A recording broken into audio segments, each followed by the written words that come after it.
Boa noite, irmãos. Paz do Senhor a todos, amém? Glórias a Deus. Vamos nesse momento passar a leitura e a pregação da palavra de Deus. Eu creio que todos que estamos aqui queremos ouvir uma mensagem de Deus ao nosso coração.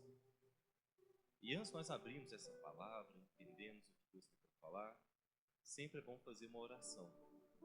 A gente já tem preparado o nosso coração durante o louvor, durante tudo que foi feito. Mas agora é uma oração de entrega à palavra. Essa oração que a gente faz antes de começar a pregação, essa é qual o objetivo? Deus, estou aqui para ouvir e aceitar as verdades do Senhor para a minha vida. Esse é o objetivo dessa oração, amém? Oremos. Pai, em nome do Senhor Jesus Cristo, como filhos, eu e meus irmãos, estamos aqui aos pés do Pai, para ouvir a sua voz, para aprender da sua santa palavra. Deus, nada sabemos ou podemos saber por nós mesmos, a não ser as profundas verdades que o Senhor tem revelado na sua palavra. Senhor Jesus, eu e os meus irmãos somos totalmente dependentes do Senhor nesta noite. Fale conosco através da sua palavra. Estamos aqui, Deus, entregando o nosso coração à mensagem do Senhor nessa noite. Ministra a verdade do Senhor à nossa vida. Em o nome do Senhor Jesus Cristo. Amém. Abra suas Bíblias comigo lá em Lucas capítulo 15. Vamos fazer leitura da parábola do filho pródigo. Muito conhecida em nosso meio. Amém? Lucas capítulo 15, versículo 11 em diante.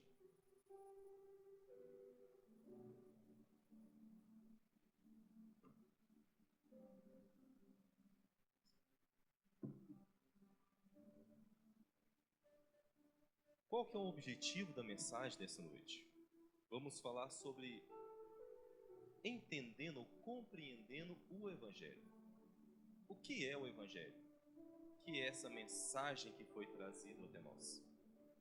Creio eu que uma das melhores parábolas para descrever o que realmente é o Evangelho e como que ela atua em nossas vidas está na parábola do filho pródigo. Então vamos lê-la nesse momento. Lucas capítulo número 15, versículo número 11, diz o seguinte: Continuou, certo homem tinha 2 filhos. O mais moço deles disse ao pai: Pai, dá-me parte dos bens que me cabem. E ele repartiu os haveres. Passado não muitos dias, o filho mais moço, ajuntando tudo que era seu, partiu para uma terra distante, e lá dissipou todos os seus bens, vivendo dissolutamente. Depois de ter consumido tudo, sobreveio àquele país uma grande fome, e ele começou a passar necessidades. Então ele foi e se agregou a um dos cidadãos daquela terra, e este o mandou para os seus campos a guardar os porcos. Ali desejava ele fartar-se das alfarrobas que os porcos comiam, mas ninguém lhe dava nada. Então, caindo em si, disse: Quantos trabalhadores de meu pai têm em pão com fartura? E eu aqui morro de fome. Levantar-me-ei e irei ter com meu pai, e lhe direi: Pai, pequei contra o céu e diante de ti. Já não sou digno de ser chamado teu filho. Trata-me como dos teus trabalhadores. E levantando-se foi para o seu pai. Vinha ele ainda ao longe, quando seu pai o avistou, e compadecendo dele, correu, o abraçou e o beijou. E o filho disse: Pai, pequei contra o céu diante de ti. Já não sou digno de ser chamado teu filho. O pai, porém, disse aos seus servos: Trazei depressa a melhor roupa, vestiu-o, ponde-lhe um anel no dedo, sandálias nos pés. Trazei também e matai o novilho cevado. Comamos, regozijamo-nos, porque este meu filho estava morto e reviveu, estava perdido e foi achado. E começaram a regozijar-se. Ora, o filho mais velho estivera no campo, e quando voltava, ao aproximar-se da casa, ouviu a música e as danças, e chamou um dos criados e perguntou-lhe o que era aquilo. E ele informou: Veio teu irmão, o teu pai mandou matar o novilho cevado, porque o recuperou com saúde. Ele se indignou e não queria entrar. Saindo, porém, o pai o procurava conciliá-lo. Mas ele respondeu ao seu pai: há tantos anos tenho servido e jamais transgredi uma das suas ordens. E nunca me deste um cabrito sequer para alegrar-me com os meus amigos. Vindo, porém, esse teu filho, que desperdiçou os teus bens com as meretrizes, tu mandastes matar para ele um novilho cevado. Então lhe respondeu o pai: meu filho, tu sempre estás comigo, tudo que é meu é teu. Entretanto, era preciso nos regozijarmos e nos alegrarmos, porque esse teu irmão estava morto e reviveu, estava perdido e foi achado. Amém? Lemos um pouquinho agora, né? O que é o Evangelho? Nós estamos aqui por causa do Evangelho. Nós recebemos o Evangelho de Cristo. E se eu fosse fazer uma provinha com você aqui hoje, meu irmão e minha irmã, e lhe desse uma folha escrita, uma pergunta: descreva nesse papel o que é o Evangelho. Qual seria a sua resposta? O que você entende por essa palavra Evangelho? Ou boas novas? A parábola do filho pródigo é uma ótima ilustração do que realmente significa o Evangelho de Cristo em nossas vidas. Primeiro, essa parábola nos mostra que há duas maneiras erradas de nos achegarmos a Deus. Jesus conta uma parábola onde havia um pai com dois filhos, um mais novo e um mais velho. O mais novo queria viver a sua vida de qualquer maneira, né? Queria pegar parte dos seus bens e ir em contra os seus sonhos. Já o mais velho decidiu ficar em casa do seu pai e obedecê-lo em tudo que ele lhe mandava. Essa parábola também nos mostra que esses dois irmãos representam dois tipos de pessoas que nós encontramos aqui nesse mundo. Lá em Coríntios capítulo 15, versículo 1, nós vamos ver a quem essa parábola foi dirigida. E aqui fica a coisa interessante. Sempre quando lê um texto na Bíblia, procure saber a quem ele está sendo dirigido, por que está sendo falado. Isso abre a compreensão. Então lê comigo. Lucas capítulo 15, mesmo capítulo, versículo 1 e 2. Diz o seguinte: aproximaram-se de Jesus todos publicanos e pecadores para ouvir. E murmuravam os fariseus e os escribas, dizendo: este recebe pecadores e come com eles. Essa parábola foi contada a dois tipos de pessoas: publicanos e pecadores, que representa o irmão mais novo. Escribas e fariseus, ou religiosos daquela época, que representa o irmão mais velho. Há um objetivo pelo qual Jesus está contando essa parábola.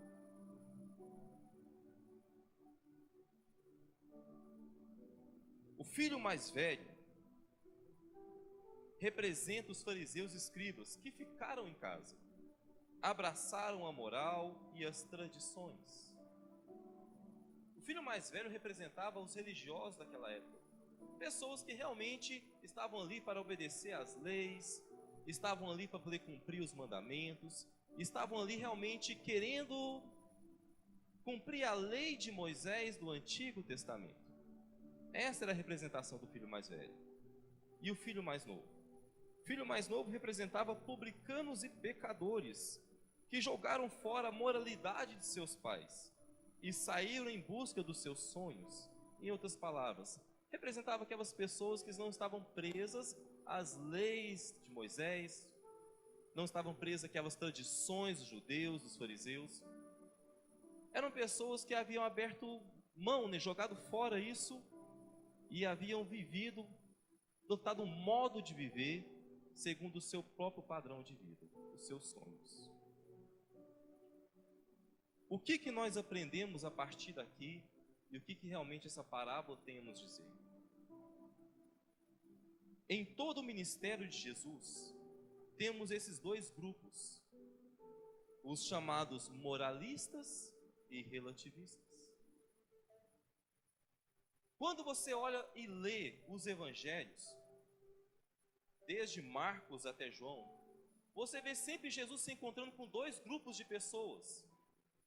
Sempre há uma pessoa que é muito pecadora, considerada pelos religiosos daquela época, e uma pessoa que é muito religiosa. O interessante é que Jesus lida com os dois grupos.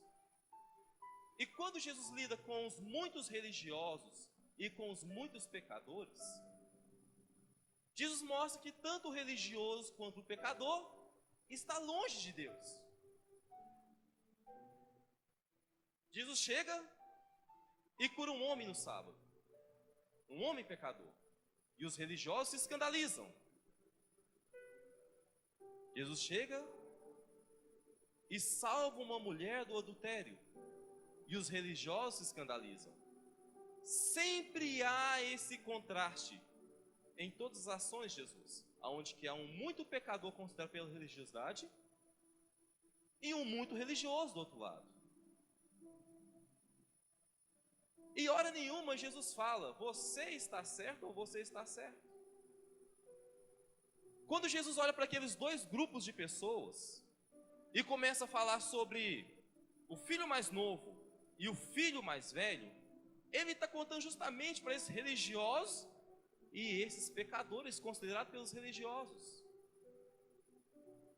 E à medida que a parábola vai sendo contada, nós vamos vendo que o filho mais novo, considerado aqueles religiosos que não estavam nem aí para o pai, pegam tudo que tem, pegam suas riquezas e partem para o mundo em busca dos seus sonhos. E quando você lê essa parábola do filho pródigo, você pensa, a parábola fala do filho pródigo. Mas, hora nenhuma, Jesus falou que essa parábola era do filho pródigo. Isso é um título que nós temos aqui na Bíblia. Um título dado pelos editores ali. É uma parábola sobre os dois filhos. Então, esse filho mais novo, ele vai para longe do seu pai. Ele é considerado aquela pessoa que está em busca dos seus sonhos, em busca da sua realização de vida. Mas quando Jesus fala e continua a parábola a contar e parece o filho mais velho, que está em casa, que obedece o pai, que está ali o tempo todo, nós observamos que também o filho mais velho está longe do pai também, porque ele não consegue compreender o sentimento do pai. O que eu estou querendo trazer nessa noite aqui para vocês é que existem duas maneiras erradas de se chegarem a Deus. Dois caminhos totalmente errados de tentar se encontrar com Deus. E apenas um caminho correto de estar junto com o Pai.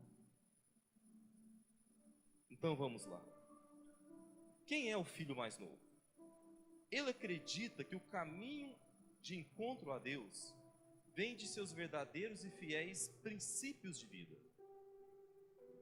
Pensa que existe um Deus, e se existe um Deus, o que ele mais quer é a sua felicidade. E a sua felicidade está em realizar os seus sonhos pessoais. O filho mais novo acredita que o caminho da felicidade para ele, e o caminho de ter um relacionamento melhor com seu pai, é ele se encontrar na vida, é ele buscar os seus sonhos, é ele ir de encontro aos seus princípios que ele tem.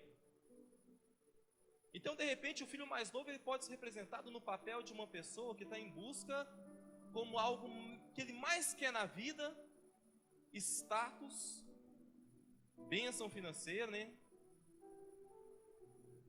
Como alguém que talvez vê no casamento ou no sexo a grande realização de vida.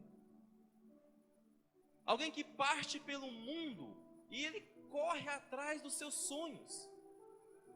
Mas ele coloca os seus sonhos acima de tudo e acima de todos, como se a felicidade dele dependesse daqueles sonhos serem realizados. São pessoas que muitas vezes nós mesmos criticamos essas pessoas. Falamos, como pode aquela pessoa ser tão ambiciosa por dinheiro? Ou como pode ser aquela pessoa tão imoral sexualmente? Ou como pode ser essa pessoa tão suja, tão imunda? É uma pessoa tão sem moral, sem caráter. Esse filho mais novo, ele está em busca dos seus sonhos, ele está relativizando o seu relacionamento com Deus. Porque ele acredita que se Deus o ama, se Deus existe, se existe um amor de Deus, o que Deus mais quer é que ele seja feliz, que ele se encontre na vida. Quando Jesus estava falando essa parábola, ele estava se dirigindo a publicanos e pecadores. Nós vemos ali prostitutas, nós vemos ali pessoas que já talvez participaram de assassinatos, nós vemos ali pessoas sujas, imorais, com lábios sujos, palavras sujas.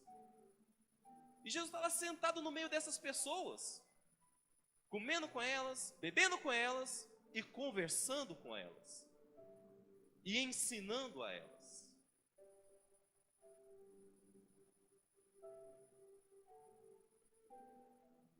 Quando nós olhamos para o irmão mais velho, o que ele carrega no seu coração, ele acredita que vai encontrar a Deus por obedecer tudo aquilo que for preciso e for dito a ele. O caminho de encontro a Deus é através da obediência completa. Ele obriga a sua própria vontade a se sujeitar às leis. O caminho da felicidade do irmão mais velho está em alcançar a justiça própria. Ele é uma pessoa que está observando tudo o que precisa de ser feito. Cada mandamento, cada princípio, cada ponto que é colocado para esse irmão mais velho, ele está bem atento a tudo o que tem que fazer. E ele obriga a sua vontade a obedecer cada uma das coisas que ele vai aprendendo, cada um dos princípios de lei. E por incrível que pareça, e por mais que nós falamos aqui na igreja que nós temos que obedecer a cada mandamento do Senhor, a cada princípio, esse não é o caminho de encontro ao Pai. Não é através dessa obediência a cada ponto, sem carregar um princípio do Evangelho, que nós vamos explicar mais para frente. Qual que é o problema desses dois irmãos? Qual que é o problema que Jesus encontra aqui nesses dois irmãos? Tanto o mais novo quanto o mais velho. É que tanto o mais novo quanto o mais velho, eles encontram a salvação em si mesmos. E eles fazem de si os seus próprios salvadores. A salvação para o irmão mais novo é que ele possa correr atrás dos seus sonhos, dos seus princípios de vida, das suas realizações, porque somente assim ele será realizado na vida. A salvação do mais velho é que ele alcança uma justiça tão grande que Deus é obrigado a aceitá-lo. Por que ele é aceito por Deus, irmão mais velho? Porque ele obedece. Porque ele segue cada princípio, porque ele faz tudo o que tem que fazer. E quando Jesus olha para o irmão mais novo, e quando Jesus olha para o irmão mais velho, ele vê que os dois estão completamente longe do coração do Pai.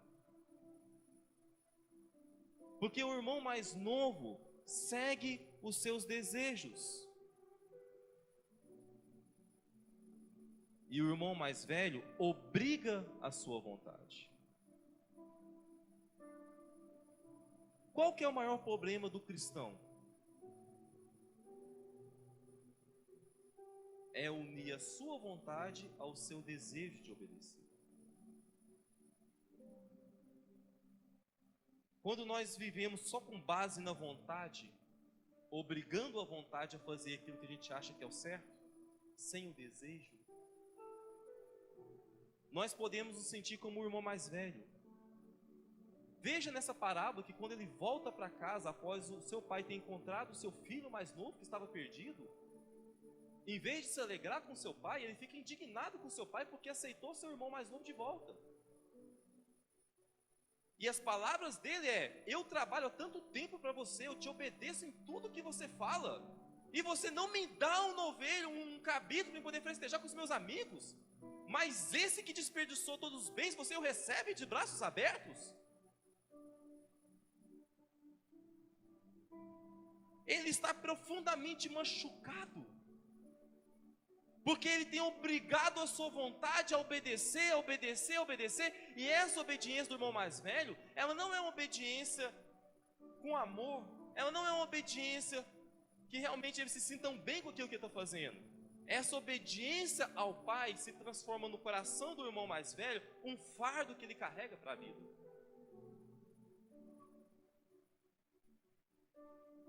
No irmão mais velho, isso é muito importante que eu estou dizendo aqui nessa noite,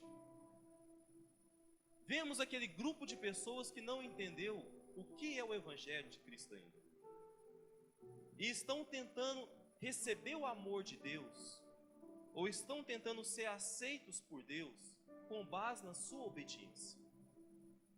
Qual que é o problema disso, pastor Tiago? É que quando nós fazemos desse modo, primeiro, nós constantemente podemos viver com medo. Medo de tudo que eu faço. De repente falei uma coisa, opa, não estou salvo. Mas agora eu fiz uma coisa, agora eu estou salvo. Eu e o pastor William estávamos brincando esses dias lá no grupo de homens, né, pastor, sobre isso. É uma pessoa que acorda pela manhã salvo e se deita se sentindo perdido. Porque ela vai medindo cada coisa durante o dia como se a salvação fosse o que falou, o que não falou, o que fez, o que deixou de fazer, o que eu fiz, o que eu não fiz. Ela nunca tem a certeza do amor do Pai por ela. Ela nunca tem a certeza da aceitação do Pai por ela. O cristianismo para essa pessoa não é um prazer de vida, uma experiência maravilhosa de vida para ser vivida e experimentada. É mais um fardo que ela carrega da hora que ela acorda até a hora que ela vai deitar. E por que isso acontece, pastor Tiago? Porque essa pessoa ainda não entendeu o que é o Evangelho de Cristo. Não compreendeu o fundamento do Evangelho de Cristo. É uma pessoa que vive muito irritada, porque ela se mede na aceitação por Deus e aos outros, na perfeição dela. E se ela é criticada naquilo que ela faz, logo ela se volta contra a pessoa e não tem um coração quebrantado com aquilo que está sendo falado. Porque para ela ser feliz e para ela ser aceita, depende da perfeição que ela está exercendo no Evangelho. É uma pessoa que não aceita críticas, que tem dificuldade de ser confrontado no seu ego. E era justamente o que Jesus estava enfrentando os religiosos daquela época. Quando ele virava para eles e falava: vocês ainda não conhecem a verdade. Vocês precisam voltar o coração para a verdade. E eles, mas nós temos a verdade. Nós sabemos que é a verdade. Vocês ainda não são filhos de Deus, mas nós somos filhos de Deus. Vocês precisam arrepender. Arrepender de quê? E tem um grave problema com o irmão mais velho. O irmão mais velho, além dele ter uma moral muito alta consigo mesmo, e se irritar consigo mesmo, e elevar o padrão de obediência consigo mesmo, ele pega esse mesmo padrão de obediência e joga para cima dos outros à sua volta também. Então ele tem um alto teor de crítica. Porque se as pessoas à minha volta não obedecem a Deus como eu obedeço, não são igual a mim, não seguem o padrão de vida que eu tenho, não estão no meu nível espiritual, elas estão erradas, são pecadores, estão perdidas, estão longe de Deus, elas não são cristãs. O problema de forçar a vontade, a obediência, é que nós colocamos a salvação na nossa justiça própria, e quando fazemos isso, nós nos tornamos o nosso próprio Deus e Salvador e julgador das pessoas à nossa volta também. E o irmão mais novo? Aonde que ele chega nessa área aqui? O irmão mais novo, ele está carregando um princípio de vida de tentar realizar os seus sonhos. E qual a consequência que o irmão mais novo vai viver? Ficam profundamente frustrados quando os seus sonhos não são realizados. perdem o prazer na vida, porque a sua motivação de vida está na realização pessoal. Muitas vezes o irmão mais novo não compreende porque as coisas não dão certo. E aí Deus é o culpado porque eu perdi alguém, ou porque alguma coisa aconteceu, ou porque meu sonho não foi realizado. Porque a vida é tão injusta comigo. Por que o outro consegue, mas eu não consigo? Por que todo mundo consegue chegar lá, mas eu não consigo chegar lá? O irmão mais novo, ele vive frustrado, porque toda a sua felicidade de vida está baseada nos seus sonhos. E os seus sonhos se tornam o salvador e o Deus daquela pessoa, que encontra nos seus sonhos a sua realização de vida. Foi exatamente o que aconteceu com o irmão mais novo. Ele saiu pelo mundo e diz que ele gastou à vontade, dissolutamente, de maneira esbanjada os seus bens.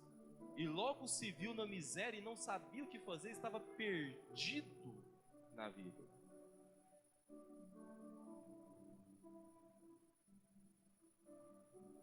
A consequência de tentar relativizar o amor de Deus e de colocar os princípios, de colocar os sonhos acima de Deus, é que sonhos humanos acabam.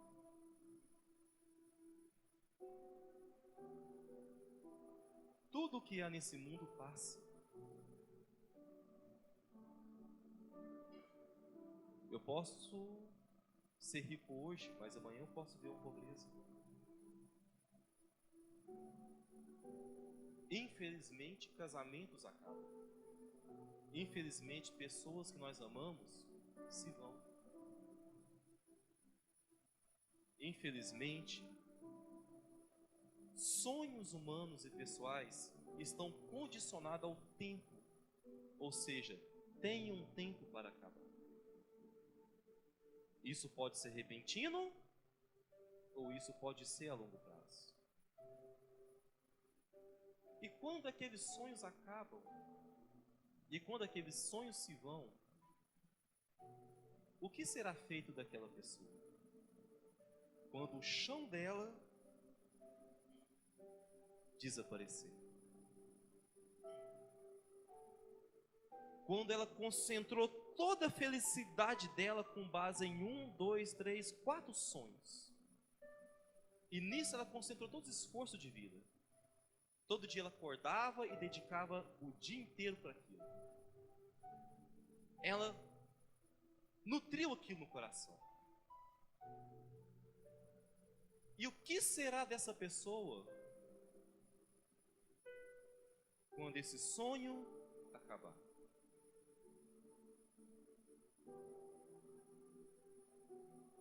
A importância de se pensar no Evangelho da maneira correta é que o Evangelho arranca dos nossos corações o sentimento de irmão mais novo e o sentimento de irmão mais velho e nos centraliza no coração de filho. Quando nós lemos a parábola, nós vemos que o pai vai ao encontro do irmão mais novo. E ele vai curar o coração desse filho relativista que vê os sonhos como a coisa principal na vida dele. E como que isso vai acontecer? Primeiro, o pai revela ao filho mais novo que o amor do pai é suficiente para guiá-lo à verdadeira felicidade. E que ele pode confiar nos seus sonhos, nos sonhos que o pai tem para ele. Agora esse filho mais novo está voltando para casa e o pai sai de casa e vê o filho chegando ao longe e vai ao encontro dele. E o que esse pai faz? Ele restaura os sonhos desse moço. Esse moço se via como alguém perdido, alguém sem valor, alguém que já tinha perdido tudo o que carregava de valor na vida. se via como menos dos empregados do seu pai.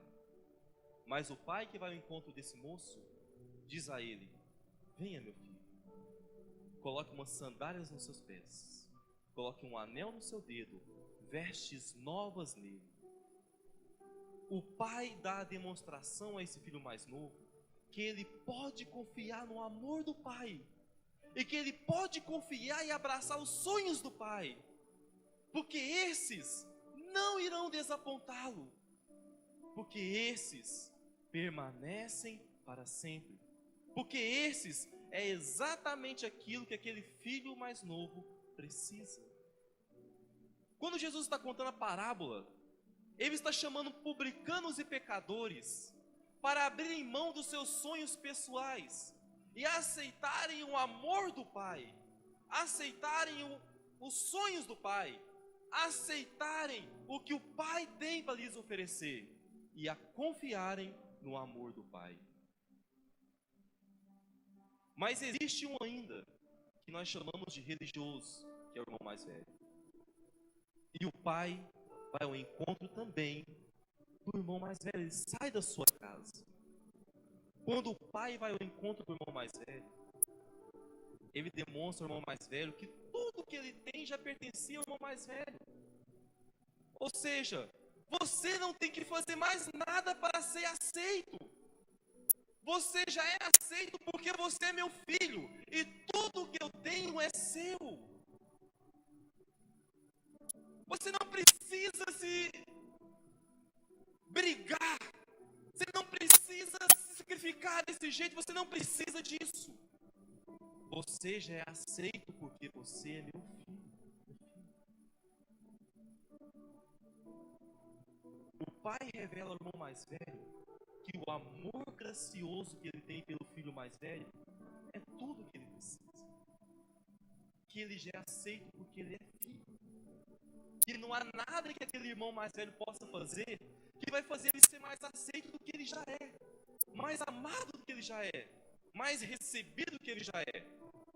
Não há nada que aquele irmão mais velho possa fazer que vai fazer ele ter mais valor para o pai do que ele já tem.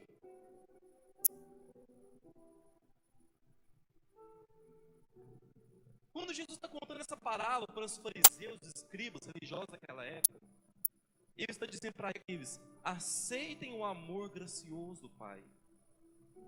Não vivam numa justiça própria, numa obrigação, como se o valor de vocês estivessem colocado em cima de quanto vocês são capazes de obedecer ou de cumprir as tradições.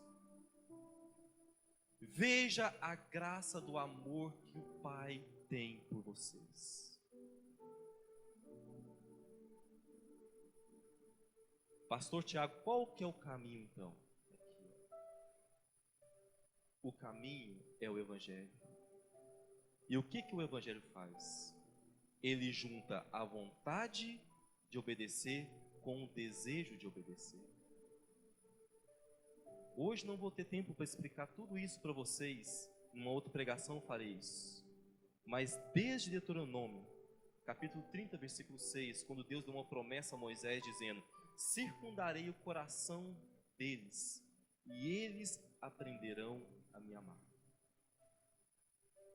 Deus está prometendo mudar o desejo do coração do homem e conciliar a vontade ao desejo de obedecer.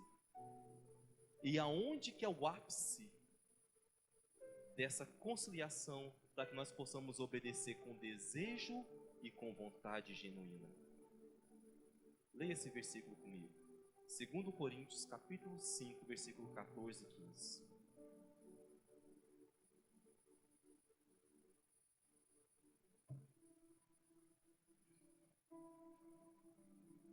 Segundo Coríntios, capítulo 5, versículo 14 e 15. Diz o seguinte: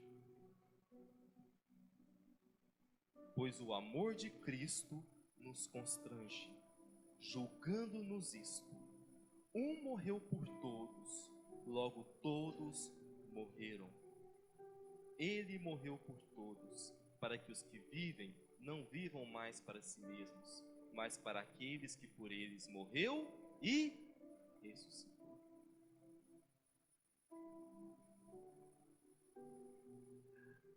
A cruz é a resposta. A cruz é a resposta. Aonde que Deus concilia o desejo do homem à vontade de obedecer. Assim como o exemplo do Pai, nós temos o Filho Jesus, que deixou a eternidade, deixou o seu palácio, deixou a sua vida gloriosa, e se achou na forma de homem, e veio ao meu encontro e ao seu encontro, e viveu por mim e por você, e tomou os seus pecados, e tomou os meus pecados, e não precisando de fazer isso, ele morreu naquela cruz.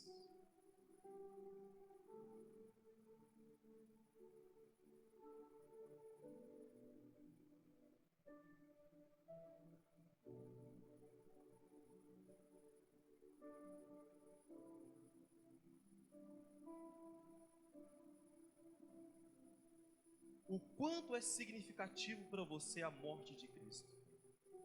Saber que Ele morreu no seu lugar.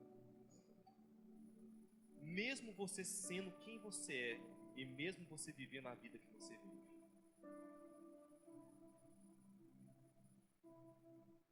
O quanto isso mexe com você?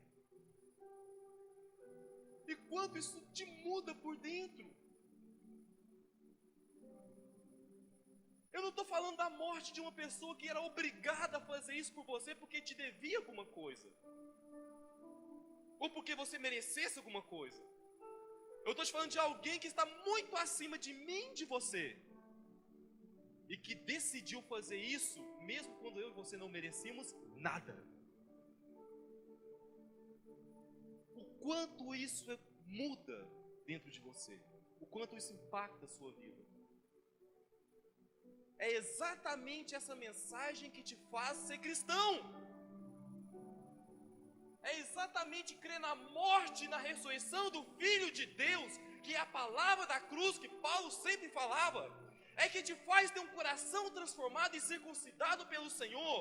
Um coração que verdadeiramente ama a Deus, se entrega a Deus, lê a Bíblia porque ama a Deus, ora porque ama a Deus, vem e se congrega numa congregação como essa porque ama a Deus.